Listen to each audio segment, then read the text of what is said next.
ஒரு ஊர்ல ரெண்டு சகோதரர்கள், அதாவது அண்ணனும் தம்பியும். அந்த ரெண்டு பேர்ல அண்ணனுக்கு கல்யாணம் ஆயிட்டுது, தம்பிக்கு கல்யாணம் ஆகல. வேணாம்னு இருந்துட்டான். அவங்க ரெண்டு பேருக்குமே சொந்தமா கொஞ்சம் நிலம் இருந்தது. அது எப்படிப்பட்ட நிலம்னா நல்ல விளையக்கூடிய நிலம். அப்பா விட்டுட்டு போன சொத்து. தனித்தனியா விவசாயம் பண்ணிட்டு இருக்கிறாங்க. அண்ணங்காரன் கல்யாணம் ஆனவன். அவன் என்ன நினைப்பான்னா, நமக்கு மனைவி மக்கள் இருக்கிறாங்க, அதனால கடைசி காலத்துல நம்மளை காப்பாத்துறதுக்கு பிள்ளைங்க இருக்கிறாங்க, அதாவது முதுமையில நமக்கு பாதுகாப்பு உண்டு. ஆனா என் தம்பிக்கு தான் யாருமே இல்ல. அவன் கல்யாணமே பண்ணிக்கல, தனி ஆள். அவனுக்கு வயசானா அவனை கவனிக்கிறதுக்கு யாருமே இல்லையே. அதனால அவன் தான் அதிகமா பணம் சேர்க்கணும், அதுக்கு நாம தான் எப்படியாவது உதவி பண்ணணும் அப்படின்னு அண்ணங்காரன் நினைப்பான். அதுக்காக என்ன செய்யலாம்னு யோசனை பண்ணுவான். ஒரு நாள் ராத்திரி ஒரு சாக்கு நிறைய நெல்லை போட்டு எடுத்து கட்டிட்டான். கட்டி தூக்கிட்டு போறான். தம்பி வீட்டுக்கு பின்பக்கம் இருந்த களஞ்சியத்துல நெல்லை கொட்டிவிட்டு பேசாம திரும்பி வந்துட்டான். அவனுக்கு தெரியாம இதை செஞ்சுட்டான். ஏன்னா தம்பி கிட்ட நேரடியா கொடுத்தா வாங்கிக்க மாட்டான். அதனால இப்படி ரகசியமா போய் அவனுக்கு தெரியாமலே அவன் வீட்டு களஞ்சியத்துல தானியத்தை கொட்டி விட்டு திரும்பி வந்துட்டான். இதே மாதிரி அடிக்கடி பண்ணிட்டு இருக்கிறான் அவனுக்கு தெரியாம. ஆனா இதே நேரத்துல தம்பிக்காரன் என்ன யோசனை பண்ணான் தெரியுமா?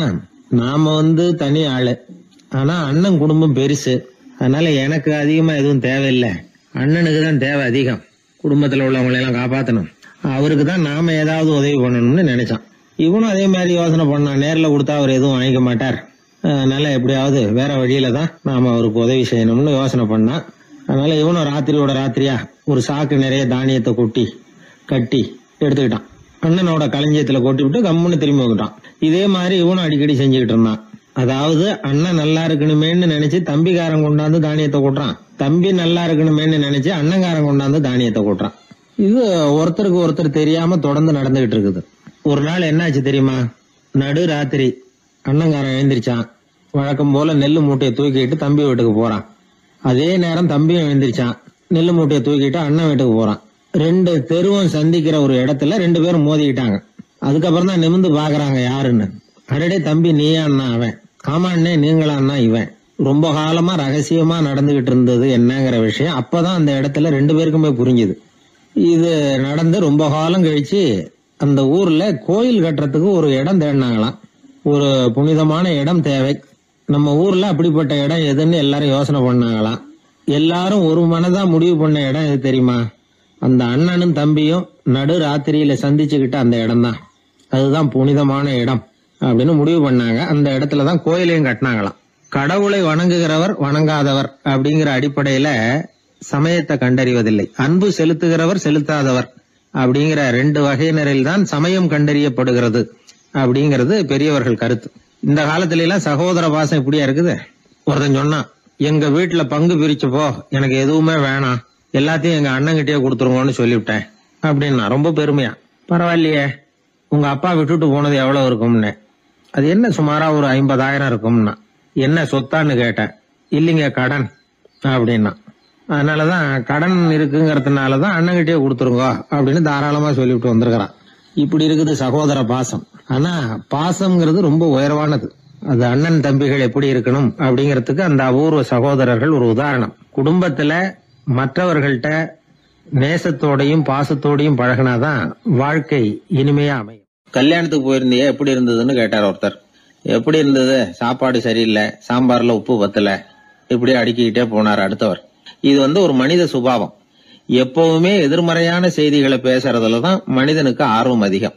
எது சரியில்லைங்கிறத சொல்றதுக்கு தான் அவன் ஆசைப்படுறான், எது சரியா இருந்ததுங்கிறத சொல்றதுக்கு அவன் ஆசைப்படுறது இல்ல. இப்ப எல்லாரும் சொல்லுவாங்களே, ஒரு பெரிய வெள்ளைத்தாள்ல நடுவுல ஒரு சின்ன கருப்பு புள்ளிய வைங்க, அத ஒருத்தர்கிட்ட காட்டி இது என்னன்னு கேட்டா கருப்பு புள்ளின்னு தான் சொல்லுவார்.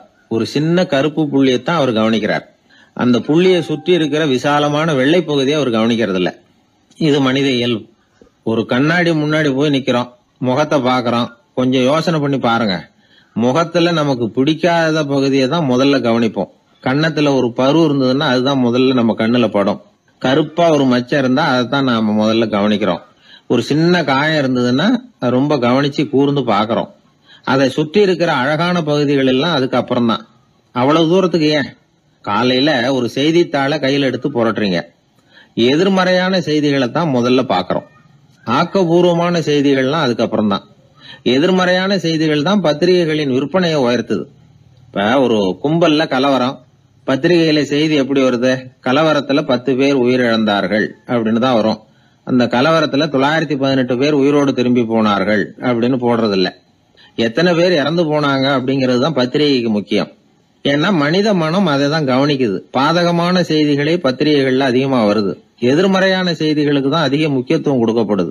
இதனால என்ன ஆகுது தெரியுமா? இந்த உலகத்துல எங்க பார்த்தாலும் கொலையும் கொள்ளையும் விபத்தும் உயிரிழப்பும் தான் நடந்துகிட்டு இருக்கு அப்படிங்கறது மாதிரி ஒரு பிரமை. இந்த உலகத்துல மகிழ்ச்சிகளை எல்லாம் நாம மறந்துடுறோம். வாழ்வின் வெளிச்சங்களை எல்லாம் நாம இழந்துடுறோம். இன்னைக்கு விமான விபத்துல 214 பேர் உயிரிழந்தார்கள் அப்படிங்கிறது எதிர்மறையான செய்தி. இன்று விமானம் மூலமாக 2 லட்சம் பேர் சௌக்கியமாக பயணம் செய்தார்கள் அப்படிங்கிறது நேரடியான செய்தி. ஆனாலும் செத்ததுதான் செய்தியா வரும். சௌக்கியமா போனவங்களை பத்தி வெளியில தெரியாது. வாழ்க்கையின் சாதகமான அம்சங்கள்ல கவனம் செலுத்துறதுக்கு நாம கத்துக்கணும். இந்த உலகத்துல நாம மகிழ்ச்சியா இருக்கிறதுக்கு எவ்வளவோ விஷயங்கள் உண்டு. அதையெல்லாம் கவனிச்சு பாக்குறதுக்கு நாம கத்துக்கணும். ஒரு நாள் பூராவும் நல்லா நடந்துகிட்டு இருப்பீங்க. ஏதோ ஒரு நேரத்துல வாழைப்பழத்தோல்ல காலை வச்சிருப்பீங்க, வழிக்கு விழுந்துட்டீங்க. வழிக்கு விழுந்ததுதான் நமக்கு பெருசா தெரியும். நாலு பூரா நாம நல்லா நடந்துகிட்டு இருந்தோமே அப்படிங்கறது தெரியாது பெருசா. நமது பலம் என்னங்கறதுலதான் அதிக கவனம் தேவை. தோல்வி மனப்பான்மை இது நெகட்டிவ் ஆட்டிடியூட்ஸ். தாழ்வு மனப்பான்மை நெகட்டிவ் செல்ஃப் இமேஜ். எதிர்மறையாவே நினைக்கிறது பேசுறது அப்படிங்கிற குணத்தை மாத்திக்காதவன் எந்த காலத்திலயும் முன்னேற முடியாது. அப்படிப்பட்டவன் வெற்றிகரமான மனிதனும் கிடையாது. ஆகையினால வாழ்க்கையில வெற்றி பெற விரும்புகிறவர்கள் எதிர்மறை மனோபாவத்தை மாற்றிக்கொள்ளுங்கள். நெகட்டிவ் விஷயங்கள்ல இருந்து உங்க கவனத்தை திருப்புங்க. பாசிட்டிவ் விஷயங்கள்ல கவனத்தை செலுத்துங்கள். ஒரே விஷயத்த கூட சில பேர் பாசிட்டிவா எடுத்துக்குவாங்க, சில பேர் நெகட்டிவா எடுத்துக்குவாங்க. ஒரு சத்திரத்துல 2 சாமியார்கள் சந்திச்சுக்கிட்டாங்களாம். தங்களுடைய சொந்த கதைகளை அவங்க பேசிக்கிட்டாங்க. ஒரு சாமியார் சொன்னார், எனக்கு சம்சாரம் இல்ல, அதனாலதான் நான் சாமியார் ஆயிட்டேன் அப்படின்னார். இன்னொருத்தர் சொன்னார், எனக்கு சம்சாரம் இருக்கா, அதனால நான் சாமியார் ஆயிட்டேன் அப்படின்னார். அதனால வாழ்க்கைய அவரவர்கள் பாக்குற பார்வை வேற வேற மாதிரி. எதையும் எதிர்மறையா எடுத்துக்கப்படாது, ஆக்கப்பூர்வமா எடுத்துக்கணும். அப்படிங்கறத புரிஞ்சுக்கிட்டோம்னா நம்ம வாழ்க்கையில வெற்றி நிச்சயம். நான் கணக்குல ரொம்ப வீக்கு சார் அப்படின்னு சொல்லிக்கிறதுல நம்மள பல பேர் வெக்கப்படுறது இல்ல. நம்ம மூளை கணக்கு போட எப்பவும் தயாரா தான் இருக்குது. ஆனா அதை நாம சரியா உபயோகப்படுத்துறது இல்ல, அதுதான் விஷயம். கம்ப்யூட்டர் வந்த பிறகு இன்னமும் சௌகரியமா போச்சு. கணக்கு போடுற வேலையெல்லாம் அதுகிட்ட ஒப்படைச்சிட்டோம். கம்ப்யூட்டரை விட வேகமா மனுஷனால கணக்கு போட முடியுமா அப்படின்னா முடியுமா. ஆனா முடியும்னு நிரூபிச்சு காட்டினவங்க இந்த உலகத்துல ஒரு 10-20 பேர் தான். ஒரு பென்சிலோ காகிதமோ இல்லாம 17 இலக்க எண்களை கூட கூட்டி கழிச்சு பெருக்கி வகுக்கிறாங்க. நீங்க பிறந்ததுல இருந்து இந்த வினாடி வரைக்கும் எவ்வளவு காலம் ஆயிருக்குது அப்படின்னு கேட்டா அதை நொடிகள்ல சொல்றாங்க.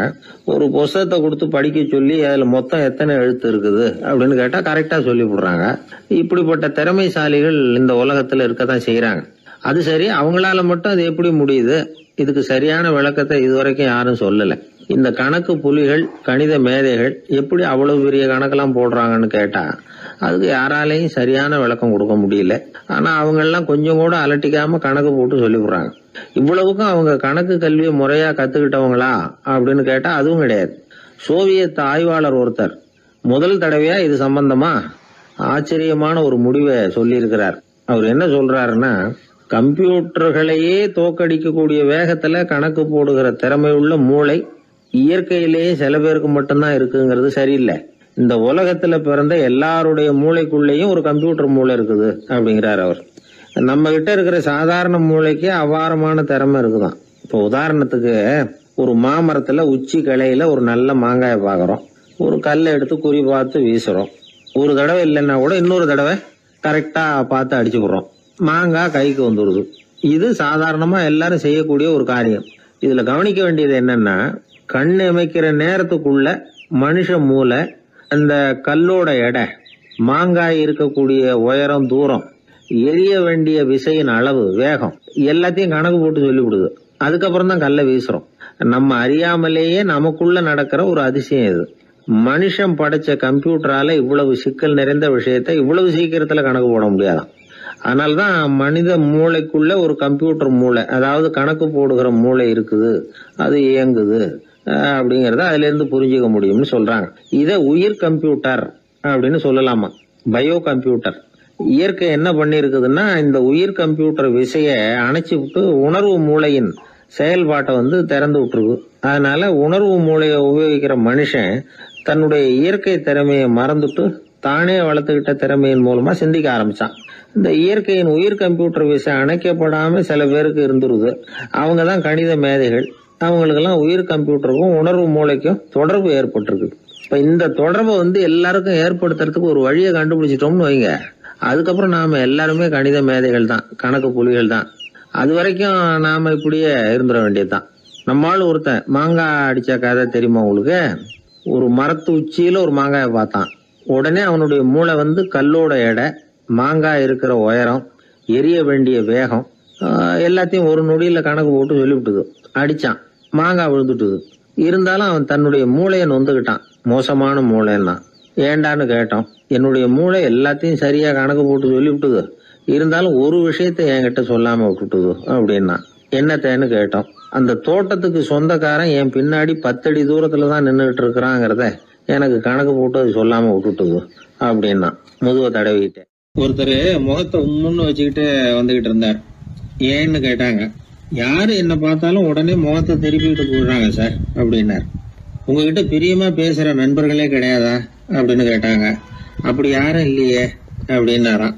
அதிகமா நமக்கு நண்பர்கள் கிடைக்கணும்னா அதுக்குன்னு சில உத்திகள் இருக்கு. அமெரிக்க எழுத்தாளர் ஒருத்தர் சொல்லியிருக்கிறார் அப்படின்னு சொன்னாங்களாம், விவரம் தெரிஞ்சவங்க. அப்படின்னு அதை எனக்கும் கொஞ்சம் சொல்லி கொடுங்களேன் அப்படின்னு கேட்டிருக்காரு இவர். உடனே அதை பத்தி அவர்கிட்ட சொல்ல ஆரம்பிச்சாங்களாம். அது என்னன்னா, முதல் குறிப்பு என்னன்னா, எதிரில் உள்ளவங்க நிறைய பேசுறதுக்கு வாய்ப்பு கொடுக்கணுமா. நம்ம பத்தியே பேசிட்டு இருக்க கூடாதான். அவர் பேசுற விஷயம் எதுவா இருந்தாலும் ஆமா நல்லது அப்படின்னு சொல்லி ஏத்துக்கணுமா. இது ஒரு குறிப்பு. 2வது குறிப்பு என்னன்னா, கூடுமான வரைக்கும் யாருகிட்டயும் அனாவசியமா வாதம் பண்ணிட்டு இருக்க கூடாது. 3வது குறிப்பு என்னன்னா, எந்த பிரச்சனையையும் அடுத்தவங்க கண்ணோட்டத்திலேயே பார்க்கணும், நம்ம கண்ணோட்டத்திலேயே பார்த்துட்டு இருக்க கூடாது. எப்பவுமே அடுத்தவங்க மனோபாவத்தை நாம புரிஞ்சு வச்சிருந்தோம்னா நம்மள யாராலையும் ஜெயிக்க முடியாது. 4வது குறிப்பு என்னன்னா, ஒருத்தர்கிட்ட பேச ஆரம்பிக்கிறப்பவே இயல்பா அன்பா ஆரம்பிக்கணும். உதாரணத்துக்கு, இந்த சட்டை உங்களுக்கு ரொம்ப பொருத்தமா இருக்குதே அப்படின்னு சொல்லி ஆரம்பிக்கலாம். அதை விட்டுட்டு அன்னைக்கு என்ன சார் என்ன அம்போன்னு விட்டுட்டு அப்படி ஆயிட்டீங்க அப்படின்னு ஆரம்பிக்க கூடாதான். இதெல்லாம் விவரம் தெரிஞ்சவங்க சொல்லி கொடுத்திருக்கிற குறிப்புகள். 5வது விஷயம் என்னன்னா, நம்ம தவறுகளை தயக்கம் இல்லாம ஒத்துக்கணும், அதுக்காக கூச்சப்படக்கூடாது. 6வது குறிப்பு, அடுத்தவங்க கருத்துக்கு மதிப்பு கொடுக்கணும். நீங்க சொல்றது தப்பு சார் அப்படின்னு முகத்துல அடிச்சா அப்படி பேசக்கூடாது. 7வது விஷயம் என்னன்னா, சில பேர் எப்ப பார்த்தாலும் சவால் விட்டுக்கிட்டே இருப்பாங்க.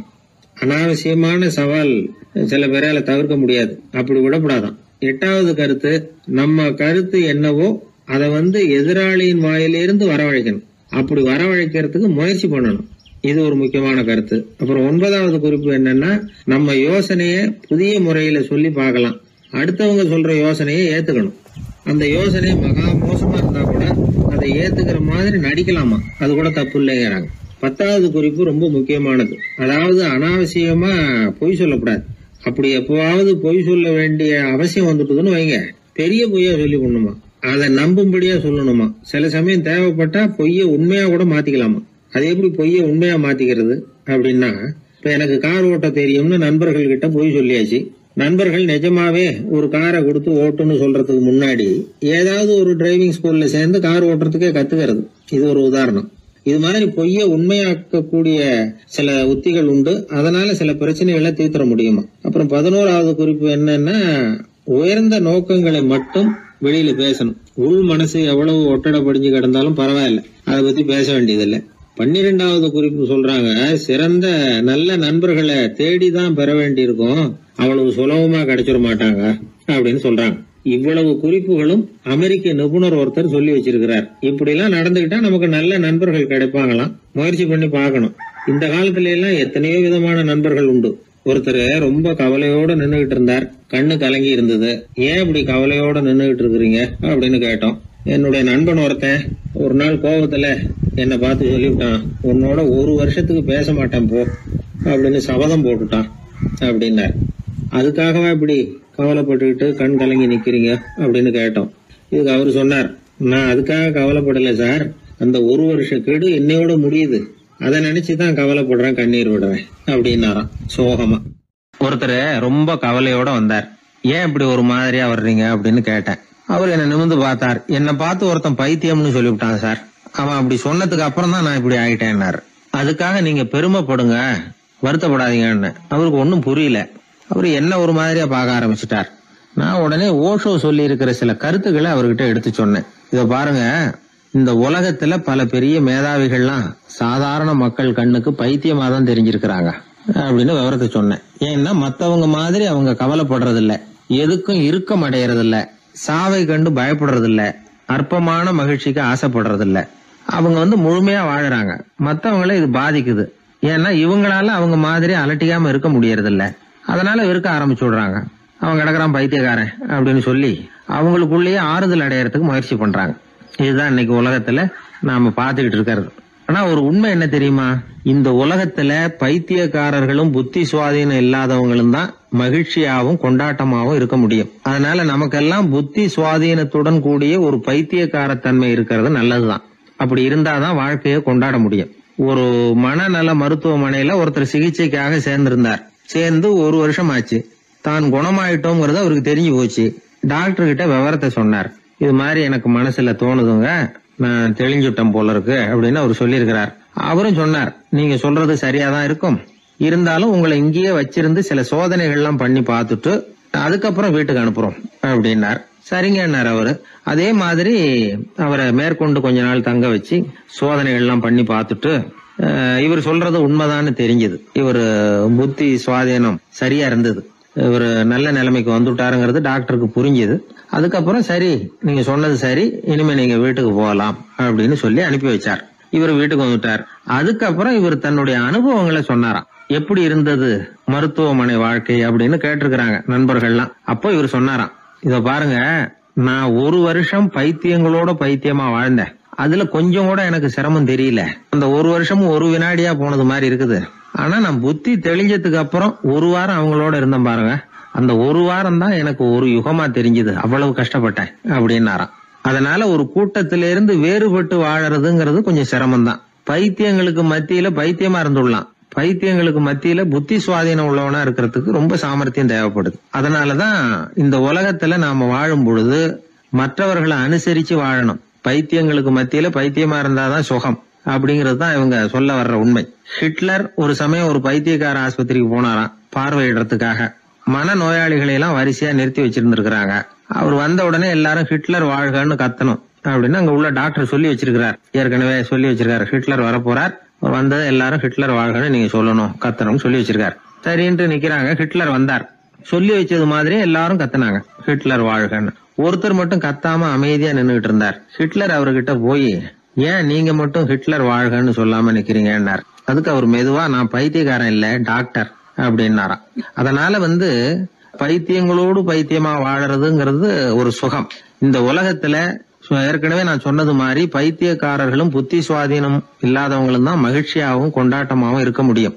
அதனால புத்தி சுவாதீனத்துடன் கூடிய ஒரு பைத்தியக்காரத்தன்மை நமக்கு தேவை. அந்த நுட்பத்தை புரிந்து கொண்டு நம்முடைய வாழ்க்கையை நாம கொண்டாடுவோம். என்னை தேடி ஒருத்தர் வந்தார். எனக்கு ரொம்ப நாளா ஒரு சந்தேகம், அதுக்கு உங்களை கேட்டு விளக்கம் பெறணும்னு வந்திருக்கிறேன்னார். என்ன உங்க சந்தேகம்னு கேட்டேன். யாரு என்ன பார்த்தாலும் உடனே முகத்தை திருப்பிட்டு போடுறாங்க சார், அதுக்கு என்ன காரணம்னு எனக்கு தெரியல, அதுதான் உங்களை கேட்டு தெரிஞ்சுக்கலாம்னு வந்திருக்கிறேன்னார். உங்களுக்கே தெரியலன்னா எனக்கு எப்படி தெரியும்னு, இருந்தாலும் உங்களுக்கு அனுபவம் இருக்குமேன்னார். அது சரி, உங்ககிட்ட பிரியமா பேசுற நண்பர்களே கிடையாதா அப்படின்னு கேட்டேன். அப்படி யாருமே இல்லைங்க அப்படின்னார்.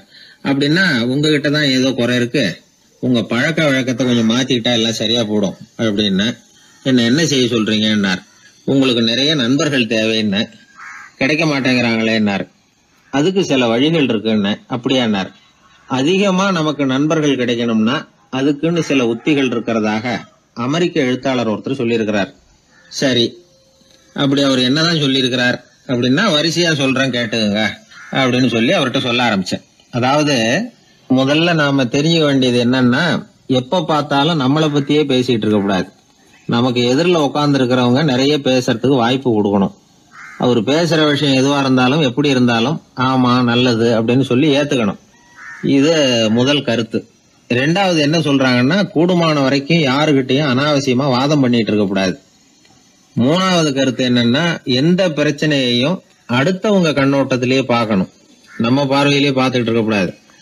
எப்பொழுதுமே அடுத்தவங்களுடைய மனோபாவத்தை நாம புரிஞ்சு வச்சுக்கிட்டோம்னா நம்மளை யாராலும் ஜெயிக்க முடியாது. 4வது கருத்து என்ன சொல்றாங்கன்னா, ஒருத்தர்கிட்ட பேச ஆரம்பிக்கும் பொழுது இயல்பா அன்பா ஆரம்பிக்கணும்.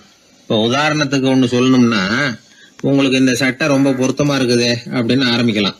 அதை விட்டுட்டு அன்னைக்கு என்ன சார் என்ன அம்போன்னு விட்டுட்டு போயிட்டீங்க அப்படின்னு ஆரம்பிக்க கூடாது. 5வது விஷயம், நம்முடைய தவறுகளை தயக்கம் இல்லாம ஒத்துக்கணும். அப்படி ஒப்புக்கொள்ள கூச்சப்படக்கூடாது. 6வது கருத்து என்னன்னா, அடுத்தவங்க அபிப்பிராயங்களுக்கு மதிப்பு கொடுக்கணும். நீங்க சொல்றது தப்பு சார் அப்படின்னு முகத்தில் அடிச்சது மாதிரி பேசக்கூடாது. 7வது கருத்து என்ன சொல்றாங்க, நம்முடைய கருத்து என்னவோ அதை எதிராளியின் வாயிலிருந்து வரவழைக்கணுமா. அப்படி வரவழைக்கிறதுக்கு நாம முயற்சி பண்ணணும். அதுக்கு தகுந்த மாதிரி நாம பேசணும். 8வது குறிப்பு என்னன்னா, சில பேர் எப்ப பார்த்தாலும் சவால் விட்டுக்கிட்டே இருப்பாங்க. அனாவசியமா சவால் விடக்கூடாது. 9வது யோசனை, நம்ம யோசனையை புதிய முறையில சொல்லி பார்க்கலாம். மற்றவர்கள் சொல்லுகிற யோசனையை ஏத்துக்கணும். அந்த யோசனை மகா மோசமானதா இருந்தா கூட அதை ஏத்துக்கிற மாதிரி கூட நடிக்கலாம். அதுல ஒன்றும் தப்பு இல்லை. 10வது குறிப்பு ரொம்ப முக்கியமானது. அதாவது அனாவசியமா பொய் சொல்லக்கூடாது. அப்படி எப்பொழுதாவது பொய் சொல்ல வேண்டிய அவசியம் ஏற்பட்டா பெரிய பொய்யா சொல்லணும். அதை நம்பும்படியா சொல்லணுமா. இதெல்லாம் அந்த நிபுணர் சொல்ற கருத்து தான். சில சமயம் தேவைப்பட்டா பொய்ய கூட உண்மையா மாத்திக்கலாமா. அது எப்படி பொய்ய உண்மையா மாத்துறது அப்படின்னா, இப்ப எனக்கு கார் ஓட்ட தெரியும்னு நண்பர்கள் கிட்ட ஒரு பொய்ய சொல்லிவிட்டீங்கன்னு வைங்களேன். நண்பர்கள் நிஜமாவே ஒரு காரை கொடுத்து ஓட்டுன்னு சொல்றதுக்கு முன்னாடி ஏதாவது ஒரு டிரைவிங் ஸ்கூல்ல சேர்ந்து கார் ஓட்ட கத்துக்கலாமே. இதுதான் இந்த பொய்ய உண்மையா மாத்துறது. இது ஒரு உதாரணம், அவ்வளவுதான். இது மாதிரி பல பொய்களை உண்மையாக்க முடியும். அப்படி பொய்ய உண்மையாக்கி கூட சில பிரச்சனைகளை தீர்த்திட முடியும். 11வது குறிப்பு என்ன சொல்லுதுன்னா, உயர்ந்த நோக்கங்களை மட்டுமே வெளியில பேசணும். உள் மனசு எவ்வளவு ஒட்டடை படிஞ்சு கிடந்தாலும் பரவாயில்ல. 12வது குறிப்பு, நல்ல நண்பர்களை தேடித்தான் பெறணும். அவங்க அவ்வளவு சுலபமா கிடைச்சிட மாட்டாங்க. இவ்வளவும் அனுபவசாலிகள் சொல்லி இருக்கிற குறிப்புகள். இந்த ஆலோசனைகளின்படி நடந்தா நமக்கு நல்ல நண்பர்கள் கிடைப்பாங்க. அதுக்கப்புறம் நமது வாழ்க்கை வெற்றி இருக்கிற திசையை நோக்கி வேகமா நகர ஆரம்பிக்கும். இந்த காலத்திலேயே நல்ல நண்பர்கள்லாம் எத்தனை பேர் உண்டு. ஒருத்தர் ரொம்பவும் கவலையோட நின்றுகிட்டு இருந்தார். கண்கள் கலங்கி போயிருந்தது. கிட்டத்தட்ட அழுதுகிட்டு இருந்தார். ஏன் சார் இப்படி அழறீங்க, என்ன ஆச்சு உங்களுக்குன்னு கேட்டேன்.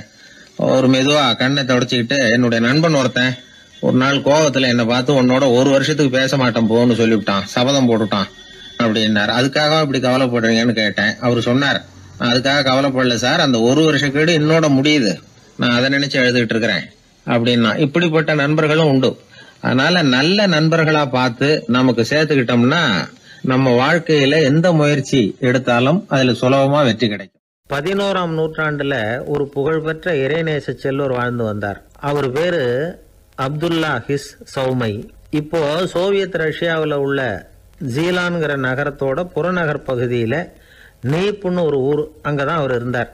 அவருக்கு ஒரு ஆப்பிள் தோட்டம் இருந்தது தஜ்லா நதி ஓரத்துல. அந்த தோட்டத்துல அவர் ஒரு நாள் உலாவிக்கிட்டு இருக்கிறார். அந்த சமயத்துல 20 வயசுள்ள அழகான இளைஞர் ஒருத்தர் அவர் முன்னாடி வந்து நின்னார். என்ன நீங்க மன்னிக்கணும்னார். இவருக்கு ஒன்னும் புரியல. யாரப்பா நீ என்ன கெடுதல் பண்ணின, நான் எதுக்காக உன்னை மன்னிக்கணும் அப்படின்னு கேட்டார். ஐயா, என் பேரு அபு சாலிஹ் மூசா. இங்க இருந்து 4 கல் தொலைவில் இருக்கக்கூடிய இதே தஜ்லா நதி ஓரத்துல தான் நான் இருக்கிறேன். நேத்து மத்தியானம் எனக்கு ஒரு நல்ல பசி. அந்த நேரம் ஒரு ஆப்பிள் பழம் இந்த நதியில மிதந்து வந்தது. அவசரத்துல அதை எடுத்து சாப்பிட்டதுக்கு அப்புறம் தான் அப்படி செஞ்சது பெரிய தவறுங்கிறத உணர்ந்தேன். ஒரு பொருளுக்கு உரியவர்கள் யாரோ அவங்க அனுமதி இல்லாம அந்த பொருளை சாப்பிடுறது ஹராமான அந்த பழம் வந்து என் வயத்துக்குள்ள போனதுல இருந்து எனக்கு நிம்மதி இல்ல. ராத்திரி பூரா தூங்கவே முடியல. காலையில எழுந்திரிச்சதும் இந்த நதி ஓரமா பாத்துக்கிட்டே வந்தேன். உங்க தோட்டத்தை பார்த்தேன். ஒரு மரத்தோட கிளை வந்து தண்ணியில தொட்டுக்கிட்டு இருக்கிறத பார்த்தேன். அதனால நான் சாப்பிட்ட பழம் இங்க இருந்து தான் வந்திருக்கணும். அந்த பழத்துக்கு உரியவர் நீங்க தான். நீங்க என்ன மன்னிச்சாதான் நான் சாப்பிட்ட பழம் ஹலாலா, குற்றம் நிவர்த்தியா, தயவு பண்ணி மன்னிக்கணும் அப்படின்னு கண்கலங்க கேட்டுக்கிட்டார். இத கேட்ட இந்த சௌமையை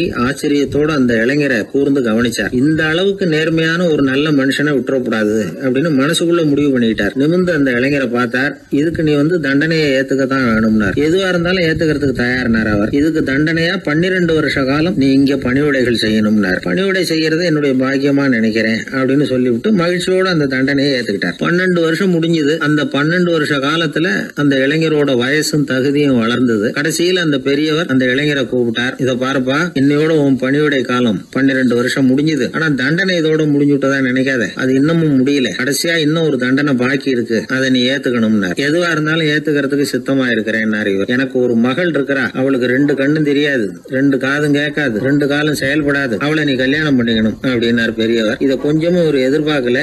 திகைச்சார். அடுத்த நிமிஷம் சரி, இதையும் நான் மனப்பூர்வமா ஏத்துக்கிறேன். இறைநேசர் செல்வர் சௌமை அவர்கள் அவர்களுடைய புதல்வி பாத்திமாவுக்கும் இளைஞர் அபு சாலிஹ் மூசாவுக்கும் அடுத்த சில தினங்கள்ல முறைப்படி திருமணம் நடந்தது. திருமணத்துக்கு அப்புறம் மணமகளை பார்த்த அந்த இளைஞர் திகைச்சு போயிட்டார். ஏன்னா அந்த பெரியவர் சொன்னதுக்கு நேர்மாறா இருந்தார் பாத்திமா. உடல் குணம் எதுவும் கிடையாது, ரொம்ப அழகா இருந்தாங்க. மறுநாள் சௌமையை அபு சாலிஹை கூப்பிட்டு இதுக்கு விளக்கம் சொன்னாராம். என் மகளுக்கு கண்ணு தெரியாதுன்னு சொன்னதுதான் சொல்லியிருந்த நேத்து முன்னாடி சொன்னேன். அது எந்த விதமான தீய காட்சிகளும் அவ கண்ணுக்கு தெரியாதுன்னு தான் அர்த்தம். காது கேட்காதுன்னு சொன்ன தீய விஷயங்களை அவ கேட்க மாட்டான்னு அர்த்தம். கால்கள் செயல்படாதுன்னு சொன்ன வீட்டை விட்டு தீமையான இடங்களுக்கு அவ போக மாட்டான்னு அர்த்தம் அப்படின்னா. 12 வருஷத்துக்கு முன்னாடி உன்னை முதல் முறையா பார்த்தப்பவே உண்மை என்னுடைய சீடரா மானசீகமா ஏத்துக்கிட்டேன் அப்படிங்கிற விவரத்தையும் சொன்னாராம். இந்த இளைஞர் அபு சாலிஹ் பிற்காலத்துல ஒரு பெரிய ஆன்மீக மேதையா உயர்ந்தார். அந்த தம்பதிகளுக்கு 60வது வயசுல ஒரே ஒரு குழந்தை பிறந்தது. அந்த ஃபாதர் ஜிலானி முஹைத்தீன் ஆண்டகை, அதாவது அந்த குழந்தை தான் ஆன்மீக பேரரசர் முஹைத்தீன் ஆண்டகை. அப்படி அந்த கதையை சொல்லுவாங்க பழைய இதை. அப்படிப்பட்ட பெரியவர்களுடைய வாழ்க்கை தான் நமக்கு வழிகாட்டணும். எனக்கு ஒரு சிநேகிதன், அவன் சொன்னான், டேய் என்னுடைய மாமனார் கூட தன்னுடைய பொண்ணை எனக்கு திருமணம் பண்ணி கொடுக்கறதுக்கு முன்னாடி ஒரு செய்தியை சொன்னார். பொய்ன்னு அப்புறமா தான் தெரிஞ்சது அப்படின்னா. என்ன சொன்னார்னு கேட்டோம். என் பொண்ணு மாசத்துக்கு ஒரு தடவை ஏதாவது கோபம் வந்தா கையில கிடைக்கிறத எடுத்து உங்க மேல எரிவா, நீங்க தான் அனுசரிச்சு நடந்துக்கணும்னு சொன்னார் அப்படின்னா. அப்படி அவர் சொன்னது பொய்யா அப்படின்னு கேட்டேன். ஆமா, அவர் மாசம் ஒரு தடவைன்னு அவர் சொன்னது பொய், தினம் ஒரு தடவை அப்படி செய்யறா, இதுதான் உண்மை அப்படின்னா. ஒரு சீடன் அந்த காலத்துல அஹிம்சைக்கு மரியாதை அதிகமா இருந்தது. இந்த காலத்துல இம்சைக்கு அதிக மரியாதை. ஒரு பெரியவர் இருந்தார், உண்மையை பத்தியும் சத்தியத்தை பத்தியும் நிறைய உபதேசம் எல்லாம் பண்ணார். அது பிரகாரமே நடந்தார். அவர் பின்னாடி நிறைய கூட்டம்லாம் இருந்தது, சீடர்கள் அதிகமா இருந்தாங்க. அவர் கொள்கைக்கு மரியாதை இருந்தது. ஆனா காலப்போக்கில் அந்த மரியாதை குறைஞ்சு போச்சு. அவர் பின்னாடி போன கும்பலும் குறைஞ்சு போச்சு. இது ஏன்? இப்படி ஒரு கேள்வி கேட்டார் ஒருத்தர். அதுக்கு பதில் சொல்ல வந்தார் ஒருத்தர். அவரு ஒரு கதையை சொன்னார், சீக்கிய கதை. அதாவது மகான் குருநானக் உபதேசம் பண்ணிக்கிட்டு இருந்த காலம். அவர் பின்னாடி ஏகப்பட்ட கூட்டம் போற இடமெல்லாம் மக்கள் வெள்ளம் அவர் பின்னாடியே போயிட்டு இருந்ததுதான். அவர் எந்த ஊருக்கு போனாலும் எல்லாரும் பின்னாடியே போனாங்க. இந்த கூட்டத்தையும் அவங்க கிட்ட இருக்கிற ஆர்வத்தை போனார் ஒருத்தர். அவரு குருநானக்கோட நண்பர். அவர் நேரா போய் குருநானக்க பார்த்தார். ஆகா, உங்களுக்கு தான் எத்தனை ஆயிரம் சீடர்கள் அப்படின்னார். குருநானக் இதை கேட்டுட்டு லேசா சிரிச்சார், அவ்வளவுதான், பதில் எதுவும் சொல்லல. கொஞ்ச நாள் கழிச்சு குருநானக் ஒரு ஊரை விட்டுட்டு இன்னொரு ஊருக்கு புறப்பட்டார். ஆயிரக்கணக்கான ஜனங்கள் பின்னாடி போனாங்க. சும்மா போல, குரு மகாராஜுக்கு ஜே அப்படின்னு கோஷம் போட்டுக்கிட்டே போறாங்க. ஒரு சாலை ஓரமா போய்கிட்டே இருக்கிறாங்க. திடீர்னு ஒரு இடத்துல ஆகாசத்துல இருந்து செப்பு காசுகள் மழை மாதிரி கொட்டுச்சு. கோஷம் போட்டுக்கிட்டு வந்தவங்க எல்லாம் பாதி பேர் உடனே கதைஞ்சு ஓடினாங்க. அவங்களுக்கு கிடைச்ச செப்பு காசையெல்லாம் பொறுக்கிக்கிட்டு மடியில கட்டிக்கிட்டு சொல்லிக்காம கொள்ளாம நழுவி போயிட்டாங்க. அவர் இதையெல்லாம் கவனிக்காம தொடர்ந்து போயிட்டே இருக்கிறார். அடுத்த ஊருக்கு போனார். அங்க மறுபடியும் ஒரு பணமழை. போன தடவை செப்பு காசு கொட்டுச்சு, இந்த தடவை இங்க வெள்ளி காசா கொட்டுது. இப்பவும் இருந்த கூட்டத்துல பாதி பேர் கும்பல் அப்படியே கலைஞ்சு ஓடி போய் முடிஞ்ச அளவுக்கு அதை பொறுக்கிட்டு அப்படியே ஓடிட்டாங்க. குருநானக் தொடர்ந்து போறார். இன்னொரு ஊர்ல மறுபடியும் பணமழை. இந்த தடவை வெறும் தங்க காசா விழுது. இதை பார்த்ததும் மீதி இருந்த கும்பலும் கலைஞ்சு ஓடி போய் தங்க காசை அள்ளிக்கிட்டு அம்பேல் ஆயிட்டுது. குருநானக் திரும்பி பார்த்தார். கடைசியா எஞ்சி இருந்தது ஒரே ஒரு சீடர் தான். செப்பு காசு, வெள்ளி காசு, தங்க காசு எதையும் பொருட்படுத்தாம இவர் பின்னாடியே வந்துகிட்டு இருக்கிறார். நீதான்ப்பா என்னுடைய உண்மையான சீடன் அப்படின்னு சொல்லி அவரை வாழ்த்தி அவர்கிட்ட தன்னுடைய பணிகளை ஒப்படைச்சாராம் குருநானக். அவ்வளவுதான் அந்த கதை. அதை கேட்டதும் உண்மைக்கு ஏன் மரியாதை குறைஞ்சு போச்சுங்கிறது புரியுது. நல்லவங்க பின்னாடி போற கூட்டம் குறையறதுக்கு இதுதான் காரணம். காசு தான் முக்கியம்னு நினைக்கிறவங்க அதிகமாயிட்டாங்க இந்த காலத்துல. காசு முக்கியம்தான், இல்லைன்னு சொல்லல. ஆனா காசு நமக்கு அடிமையா இருக்கணும். வேலைக்கார மாதிரி இருந்து வேண்டியதை வாங்கி கொடுக்கணும். நாம காசுக்கு அடிமையாயிடக்கூடாது. அப்படி ஆகும் பொழுதுதான் விவகாரம் ஆரம்பம். இந்த காலத்து குரு ஒருத்தர், அவருக்கு பின்னாடி ஏகப்பட்ட சீடர்கள் இருந்தாங்க. ஒரு காலத்துல ஒவ்வொரு கட்டத்துல ஒவ்வொருத்தரா நழுவி போயிட்டாங்க. இப்ப மிஞ்சி இருக்கிறது ஒரே ஒரு சீடன் தான். ரொம்ப பவ்யமா கையை கட்டிட்டு அவர் முன்னாடி உட்காந்துருக்கிறான். கடைசியில நீ மட்டுமாவது இருக்கியப்பா, அது போதும், நீ தான் எனக்கு உண்மையான சீடன் அப்படின்னாராம் குரு. அதுக்கு அந்த சீடன் சொல்லியிருக்கான், அப்படி இல்லைங்க சுவாமி, நீங்க இப்போ உட்காந்துக்கிட்டு இருக்கிற பீடத்துக்கு அடியில பெட்டியில பணம் வச்சிருக்கிறீங்க, அது எனக்கு தெரியும். அதனால நீங்க எப்போ எழுந்திரிச்சு அந்த பக்கம் போவீங்கன்னு பாத்துக்கிட்டு இருக்கிறேன் அப்படின்னா விழுந்தது. உடனே அவங்களுக்கு ஒரு ஆசை, கபீரை சந்திச்சு பேசணும் அப்படின்னு அவங்க ஆசைப்பட்டாங்க. அவங்க அப்படி ஆசைப்பட்டதுக்கு ஒரு காரணம் உண்டு. ஏன் அப்படி ஆசைப்பட்டாங்கன்னா, 2 ஞானிகளை சந்திக்க வச்சா பல அரிய தத்துவங்களை கேட்கறதுக்கு ஒரு வாய்ப்பு கிடைக்கும். அதனால அவங்க 2 பேரையும் எப்படியாவது சந்திக்க வச்சிடணும் அப்படின்னு அவங்க ஆசைப்பட்டாங்க. அந்த சீடர்கள் தங்களுடைய விருப்பத்தை அவர்கிட்டயே சொன்னாங்க.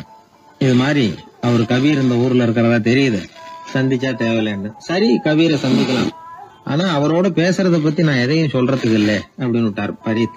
ஏன் கபீரோட நீங்க எதுவும் பேச மாட்டீங்களா அப்படின்னு கேட்டாங்க சீடர்கள்.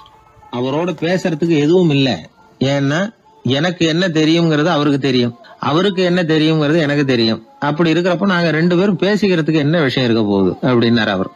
இங்க நிலைமை இப்படி. கபீர் இருக்கிற இடத்துல என்ன நடந்தது தெரியுமா? இது மாதிரி பரீத் காசிக்கு வந்திருக்கிறார் அப்படிங்கிற விஷயம் கபீரின் சீடர்களுக்கு தெரிஞ்சது.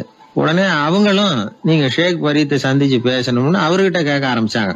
அதுக்கு கபீர் சொன்னாராம், நாங்க 2 பேரும் சந்திச்சுக்கிட்டா ஒருத்தர் கட்டி தழுவிக்குவோம், ஆனந்த கண்ணீர் வடிப்போம், வார்த்தைகளால பரிமாறிக்கிறதுக்கு எங்ககிட்ட எதுவும் இல்ல அப்படின்னாராம்.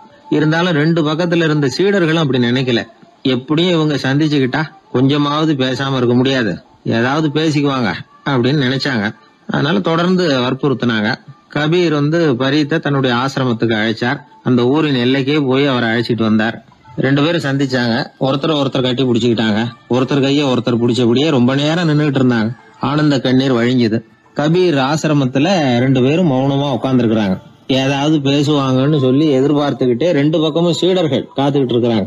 பேசுங்கன்னு சொல்லியும் பார்த்தாங்க. அதை கேட்டதும் லேசா சிரிச்சாங்களே தவிர எதுவுமே பேசிக்கலையாம். ஒரு நாள் பூரா இப்படியே போயிட்டுது. அதுக்கப்புறம் பரீத் கபீர் கிட்ட விடைபெற்றுக்கிட்டு புறப்பட்டார். ஏன் நீங்க பேசல அப்படின்னு சொல்லி கபீரின் சீடர்கள் கேட்டாங்களாம். அதுக்கு கபீர் சொன்னார், நாங்க 2 பேரும் உணர்ந்ததை சொல்றதுக்கு வார்த்தைகள் கிடையாது, எல்லாமும் உணர்ந்த பரீத்து கிட்ட பேசுறதுக்கு என்கிட்ட எதுவும் இல்ல, அதனால பேசல அப்படின்னார். இதே மாதிரி பரீத்தின் சீடர்களும் அவர்கிட்ட கேட்டிருக்கிறாங்க, ஏன் நீங்க பேசலன்னு. எங்க 2 பேர்ல யாராவது ஒருத்தர் பேச ஆரம்பிச்சிருந்தாலும் அதை போல முட்டாள்தனம் வேற எதுவும் இருக்க முடியாதுன்னாரு அவரு. ஞானிகள் 2 பேரும் பேசி இருந்தா என்ன ஒரு தெளிவு கிடைக்குமோ அதை விட அதிகமான தெளிவு கிடைச்சுதான் சீடர்களுக்கு.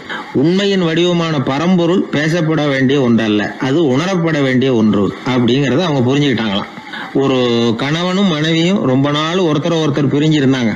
பல வருஷங்களுக்கு அப்புறம் அவங்க சந்திச்சாங்க. சந்திச்ச உடனே ஏதாவது பேசலாம்ல, பேசல. 2 பேருமே மௌனமா இருந்தாங்க. இந்த ஞானிகள் மாதிரி ஒருத்தர் ஆர்வமா பாத்துக்கிட்டாங்க, அவ்வளவுதான். அந்த கணவனை தனியா கூப்பிட்டுக்கிட்டு போய் ஒருத்தர் விசாரிச்சார், ஏன்பா இவ்வளவு நாள் கழிச்சு சந்திக்கிறீங்க, நீயாவது முதல்ல வாயை திறக்கப்படாதான்னார். அதுக்கு அவர் சொன்னார், ஏற்கனவே நான் வாயை திறந்ததுனால தானே சார் இவ்வளவு காலமும் பிரிஞ்சு இருக்கிறது மாதிரி ஆச்சு, அதனால அவசரப்படாம பொறுமையா இருக்கிறேன் அப்படின்னாராம். அதனால பேச்சு பெருசுதான், இருந்தாலும் மௌனம் அதை விட பெரியது அப்படிங்கறத ஒரு வாழ்வியல் உண்மையாக நாம புரிஞ்சுக்கணும். ஒரு சீடன் வெளியூர் புறப்படுறதுக்கு தயாரா இருந்தான். ரொம்ப தூரம் போக போறான். திரும்பி வர நாளாகும். புறப்படுறதுக்கான ஆயத்த வேலைகள்ல ஈடுபட்டு இருந்தான். அந்த சமயம் பார்த்து இன்னொரு சீடன் அவங்கிட்ட வந்தான். நம்ம குரு உன்னை அழைச்சிட்டு வர சொன்னார், வா அப்படின்னு கூப்பிட்டான். இவன் உடனே புறப்பட்டு போனான். குருநாதரை பார்த்தான். அவர் காலில் விழுந்து வணங்கினான். வணங்கிவிட்டு எழுந்திரிச்சான். அவ்வளவுதான்.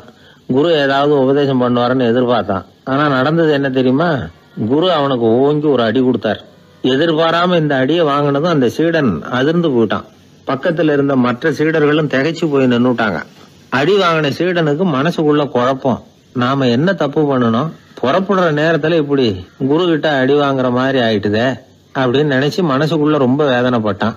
கொஞ்சம் துணிச்சலை வரவழைச்சுக்கிட்டு குருநாதர்கிட்டயே கேட்டுட்டான், சுவாமி நான் என்ன தப்பு பண்ணினேன், என்ன இப்படி அடிச்சுட்டீங்களே, ஒரு வார்த்தை கூட உங்களை எதிர்த்து நான் பேசினது இல்லையே, இவ்வளவு காலமா உங்க விருப்பத்துக்கு விரோதமா ஒரு காரியம் கூட நான் செஞ்சது இல்லையே, வந்ததும் வராததுமா ஒண்ணுமே சொல்லாம என்ன அடிச்சுட்டீங்களே, குருவே நான் செஞ்ச குற்றம் தான் என்ன அப்படின்னு கண்ணீரோட பரிதாபமா கேட்டானா அந்த சீடன்.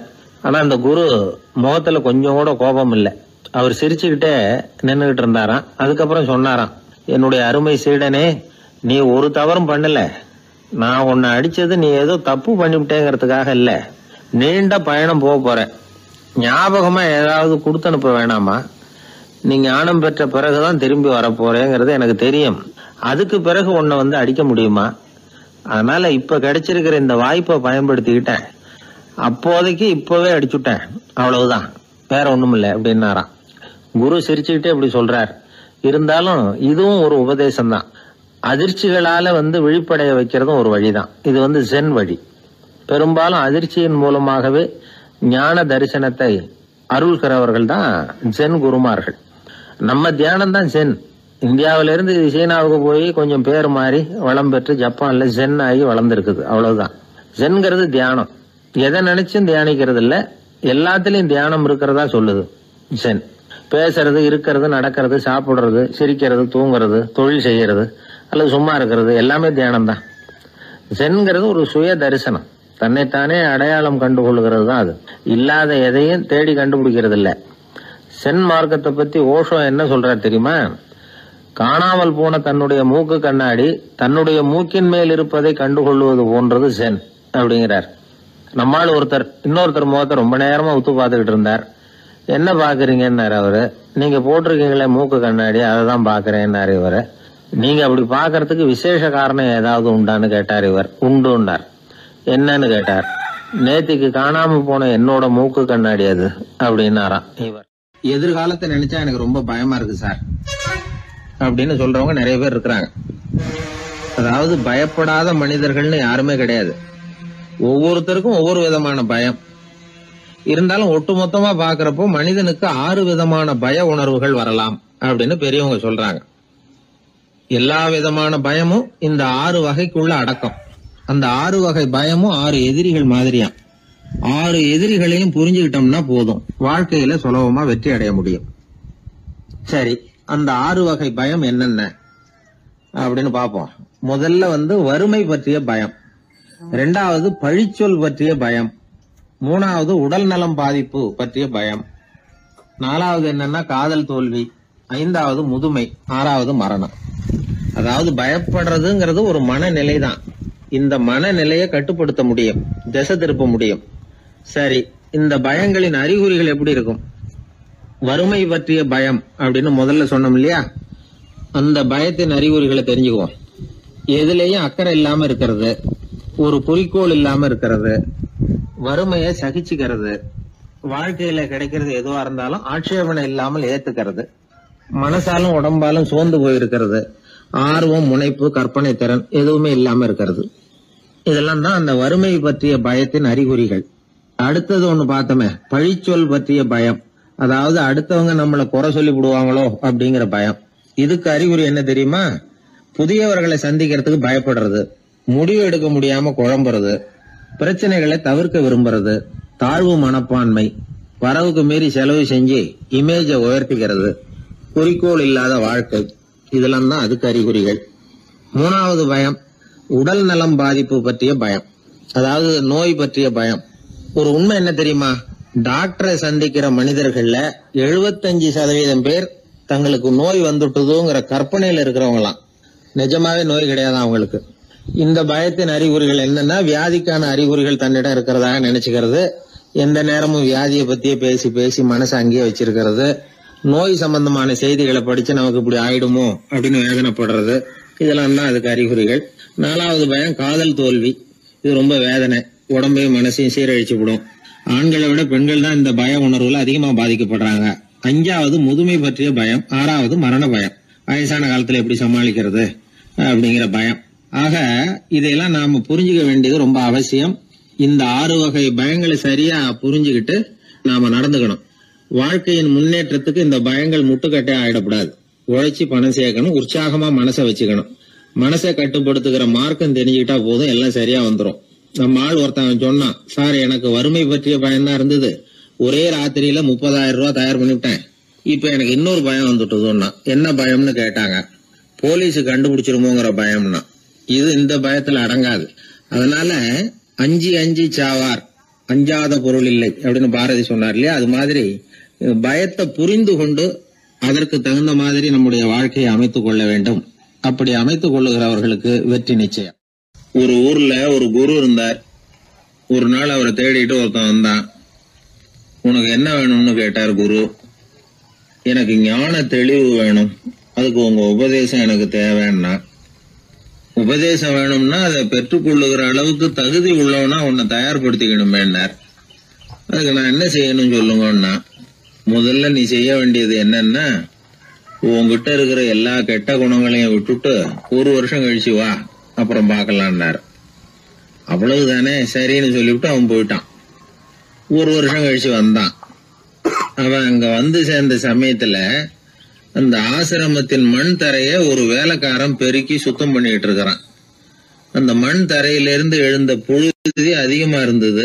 அது காத்துல கலந்தது, சீடனையே மறைக்கிற அளவுக்கு ஆயிட்டுது. ஒரே புழுதி மயம். சீடனுக்கு கோபம் வந்துட்டுது. அந்த வேலைக்காரனை அடிக்கிறதுக்காக கைய வாங்கிட்டு போனான். அவன் ஓடி போய் குரு கிட்ட சொல்லிவிட்டான், குருவே, உங்க உத்தரவுப்படிதான் நான் தரையை சுத்தம் பண்ணேன், ஆனா அந்த ஆளு என்ன அடிக்க வர்றான் அப்படின்னா. குரு பார்த்தார், அந்த சீடனை கூப்பிட்டார். இத பாருப்பா, உன்னுடைய எண்ணங்கள்ல பாம்பு புகுந்துட்டுது, அதையெல்லாம் விரட்டி அடிச்சு விட்டு 1 வருஷம் கழிச்சு வா, அதுக்கப்புறம் பாக்கலான்னுட்டார். சீடன் யோசனை பண்ணான். சரின்னு சொல்லிட்டு போயிட்டான். 1 வருஷம் கழிச்சு மறுபடியும் வந்தான். இப்போ அவன் வர்ற சமயத்துல அந்த வேலைக்காரன் என்ன பண்ணான் தெரியுமா? குரு கட்டளைப்படி தரையை பெருக்கினான். அப்புறம் அந்த புழுதியை எடுத்து வேணும்னே அந்த சீடன் மேல தூவனான். அவ்வளவுதான், சீடனுக்கு மகாகம் வந்துட்டுது. அந்த வேலைக்காரனை பிடிச்சி கண்ணாமண்ணான்னு திட்டிவிட்டான். வேலைக்காரன் குரு கிட்ட ஓடனான். ஐயா, அந்த ஆளு வாய்க்கு வந்தபடியெல்லாம் திட்டுறான் அப்படின்னா. குரு பார்த்தார். ஓ அப்படியா?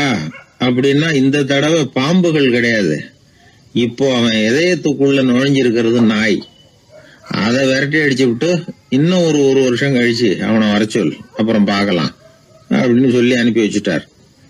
சீடன் திரும்பி போயிட்டான். 1 வருஷம் கழிச்சு மறுபடியும் வந்தான்.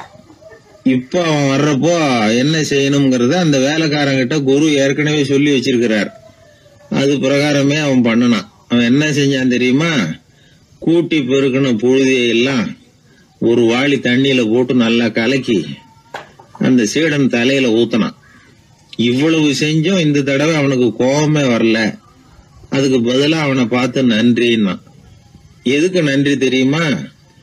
எதையும் சகிச்சுக்கிட்டு அமைதியா இருக்கும் குணத்தை கற்றுக்கொள்வதற்கு உதவியா இருந்ததுக்காக அந்த வேலைக்காரனுக்கு நன்றி. இத கேள்விப்பட்ட உடனே அந்த குரு ஓடி வந்தார். இவனை கட்டி பிடிச்சுக்கிட்டார். இனிமே நான் உனக்கு உபதேசம் பண்ணலாம், அதுக்கான தகுதி உனக்கு வந்துட்டுதுன்னார். இதுல இருந்து என்ன தெரியுது? ஒருத்தர்கிட்ட உபதேசம் வாங்கணும்னா கூட அதுக்குன்னு ஒரு தகுதி நமக்கு தேவைப்படுது. சகிப்புத்தன்மை ஒவ்வொரு மனிதனுக்கும் தேவைதான். இந்த காலத்துல ஒரு குரு, அவரை தேடி ஒருத்தன் வந்தான். குரு அவனை நிமிர்ந்து பார்த்துட்டு சொன்னார், நீ முதல்ல சகிப்புத்தன்மையை வளர்த்துக்கிட்டு அதுக்கப்புறம் என்கிட்ட வாழ்னார். இவன் அவரை நிமிர்ந்து பார்த்துட்டு சொன்னான், குருவே, நான் உங்ககிட்ட வந்திருக்கிறதே சகிப்புத்தன்மையை வளர்த்துக்கிறதுக்காகத்தானே அப்படின்னு. ஒரு ஊர்ல ஒரு பெரியவர் இருந்தார். அவரு ஒரு கோடீஸ்வரர். நிறைய நல்ல காரியங்கள்லாம் செஞ்சுக்கிட்டு இருந்தார். அவரை தேடி நிறைய பேர் வருவாங்க. இவரும் தன்னால முடிஞ்ச உதவியை அவங்களுக்கு செய்வார். ஒரு சமயம் 3 பிச்சைக்காரர்கள் இவரை தேடி வந்தாங்க. ஏதாவது பொருள் உதவி பெறலாம்னு நினைச்சு 3 பேரும் ஒரே நேரத்துல வரல, தனித்தனியா வந்தாங்க. முதல் பிச்சைக்காரன் காலையில வந்தான். இவர் முன்னாடி வந்து நின்னான். ஐயா, எனக்கு 5 ரூபா வேணும், தயவு பண்ணி கொடுங்க அப்படின்னு கேட்டான். இவன் இப்படி கேட்டது அவருக்கு கோவம் வந்துட்டுது.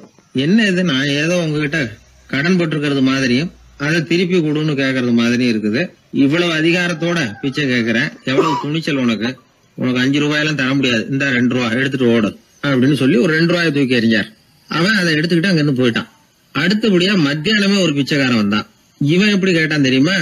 ஐயா, 10 நாளா ஒருவேளை உணவு கூட சாப்பிடல, தயவு பண்ணி எனக்கு உதவி பண்ணுங்கன்னா. உனக்கு எவ்வளவு வேணும்னு கேட்டார்.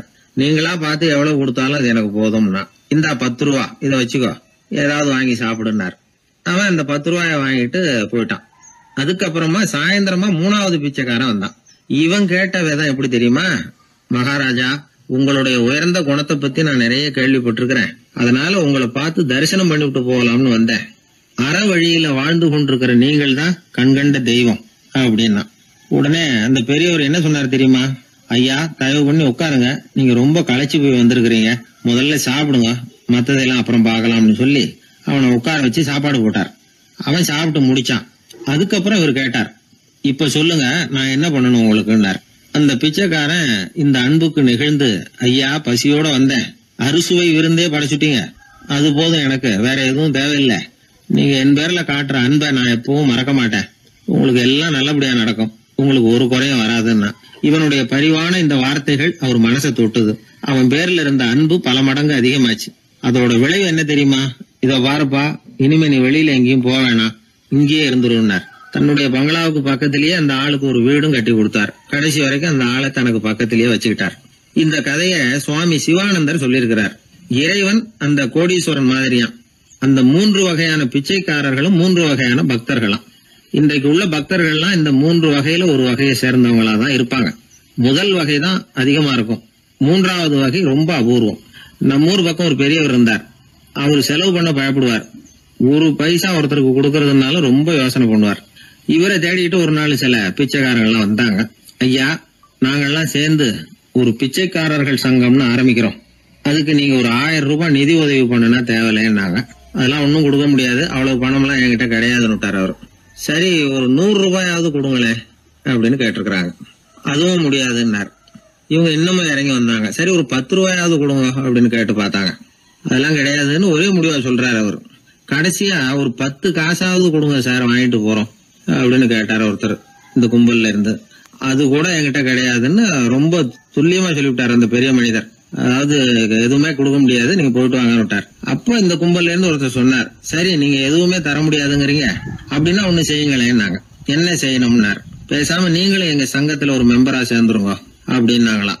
இப்படி இருக்கிற மனிதர்கள் அதிகம். அதனால இந்த 3 பிச்சைக்காரர்கள் அப்படிங்கிற இந்த கதையிலிருந்து நாம புரிந்து கொள்ள வேண்டியது, எப்படி பேசணும், எப்படி பக்தி செலுத்தணும், எப்படி இந்த உலகத்துல வாழணும் அப்படிங்கிற கருத்து பூராவும் இந்த அறவுரையிலிருந்து நாம புரிந்து கொள்ளலாம். மனுநீதி சோழன் வரலாறு நமக்கு தெரியும். அது மாதிரி நீதி தவறாத ஆட்சியாளர்கள் பல பேர் இருந்திருக்கிறாங்க இந்த உலகத்துல. ஹசரத் உமர் பின் கத்தாப் அப்படின்னு ஒருத்தர், இஸ்லாத்தின் 2வது கலீஃபா இவர். அவருடைய ஆட்சி காலத்துல நடந்த ஒரு நிகழ்ச்சி. இந்த மன்னருக்கு ஒரு மகன், அவர் பேரு அபு ஷஹ்மா. அந்த மிசர் நாட்டு கவர்னர் அமர் பின் நாஸ், அந்த மன்னருடைய மகன் கவர்னர் அவர்களுடைய கவனிப்புல இருந்தார். அந்த சமயத்துல ஒரு நாள் அவர் மதுபானம் அருந்தினார். கவர்னருக்கு தெரிஞ்சு போச்சு. அவருக்கு தர்ம சங்கடமா போட்டுது. அவர் செஞ்சது மன்னருடைய மகன். கவர்னர் யோசனை பண்ணார். அவர் மெதுவா தன்னுடைய வீட்டுக்கு அழைச்சிட்டு வந்தார். அதிகமா அவரை கஷ்டப்படுத்தாம ஒரு சின்ன தண்டனை கொடுத்து பிரச்சனையை தீர்த்துட்டார். ஏதோ பேருக்கு ஒரு தண்டனை, அவ்வளவுதான். இது நடந்து கொஞ்ச நாள் கழிச்சு மன்னருக்கு இந்த விஷயம் தெரிஞ்சு போச்சு. தன்னுடைய மகன்கிறதுனால கவர்னர் லேசான தண்டனையோட விட்டுட்டார் அப்படிங்கறத புரிஞ்சுக்கிட்டார். உடனே கவர்னருக்கு தகவல் அனுப்பினார். அமர் பின் ஆஸ் அவர்களே, என்னுடைய மகன் மதுபானம் அருந்தி இருக்கிறான், அது உங்களுக்கு தெரிஞ்ச உடனே தண்டனை கொடுத்திருக்கிறீங்க. கலீஃபாவின் மகன்கிற காரணத்தினால குறைவான தண்டனையை கொடுத்ததாக கேள்விப்படுறேன். இது ஷரியத்தின்படி மாபெரும் குற்றம். உங்களுடைய நடத்தையும் மன்னிக்க கூடியதல்ல.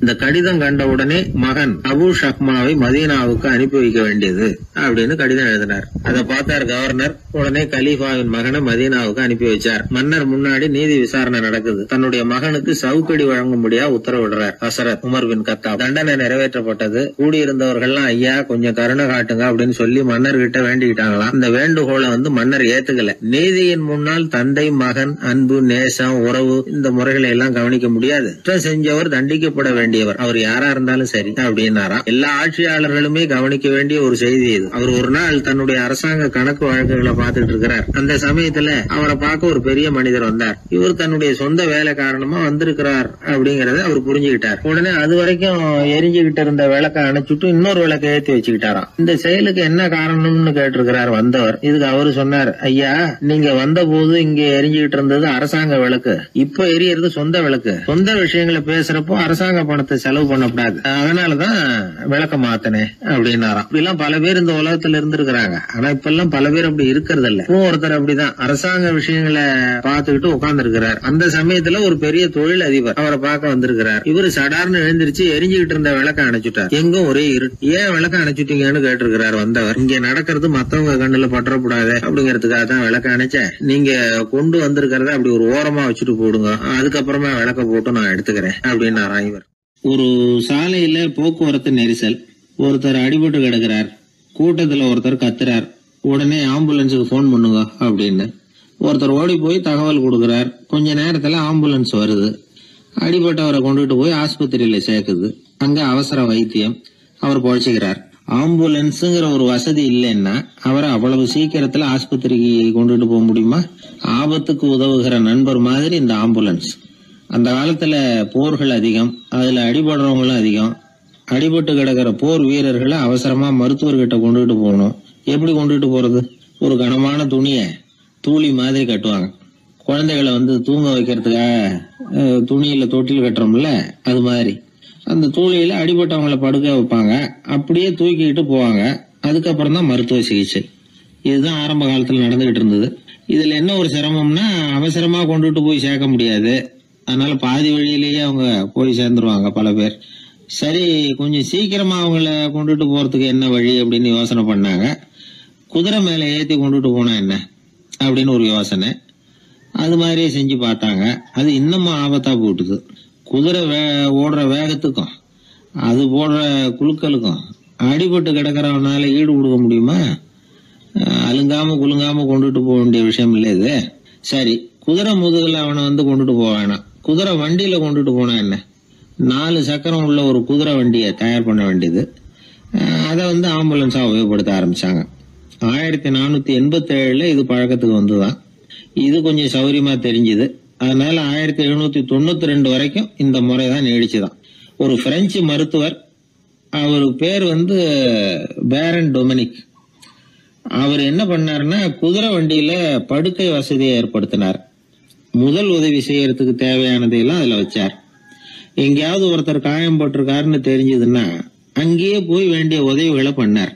தன்னார்வ தொண்டர்களையும் இந்த பணியில அவர் ஈடுபடுத்தினாராம். 1864 ஜெனீவா ஒப்பந்தம் ஏற்பட்டது இல்லையா, அப்பதான் ஆம்புலன்ஸ் சர்வீஸுக்கு மோட்டார் வாகனங்களையும் பயன்படுத்தலாம் அப்படின்னு முடிவு பண்ணிருக்கிறாங்க. அந்த சமயத்துல இன்னொரு விதமான ஆம்புலன்ஸ் சேவையும் நடந்துதான். அதாவது ராட்சத பலூன்கள் இருக்குல்ல, அதையெல்லாம் ஆம்புலன்ஸா பயன்படுத்தி இருக்கிறாங்க. முதல் தடவையா அமெரிக்காவில் 1930 தான் ஒரு முழுமையான ஆம்புலன்ஸ் வாகனம் நடமாட ஆரம்பிச்சுதான். அதாவது அதுல ஆக்சிஜன் சிலிண்டர் இருக்கும், ட்ரிப்ஸ் மாதிரி அவசர தேவை உபகரணங்கள் இருக்கும், ஒரு மருத்துவர் இருப்பார், ஒரு நர்ஸ் இருப்பாங்க. இப்படிப்பட்ட ஒரு ஆம்புலன்ஸ் வசதி வந்த பிறகுதான் பல உயிர்களை காப்பாற்றக்கூடிய ஒரு நல்ல வாய்ப்பு ஏற்பட்டது. இப்பெல்லாம் இந்த ஆம்புலன்ஸ் சேவை எவ்வளவோ முன்னேற்றம் கண்டிருக்கு.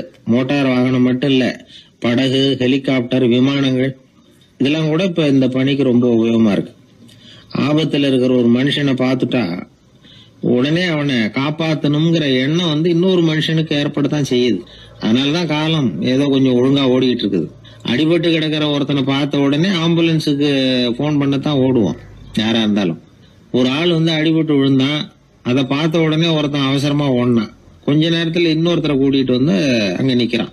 யாரா அது, உனக்கு தெரிஞ்ச டாக்டரா அப்படின்னு கேட்டிருக்காங்க. இல்லைங்க, அவன் என் கூட பிறந்த தம்பி. ஆக்சிடென்ட்னா எப்படி இருக்கும்னு ரொம்ப நாள்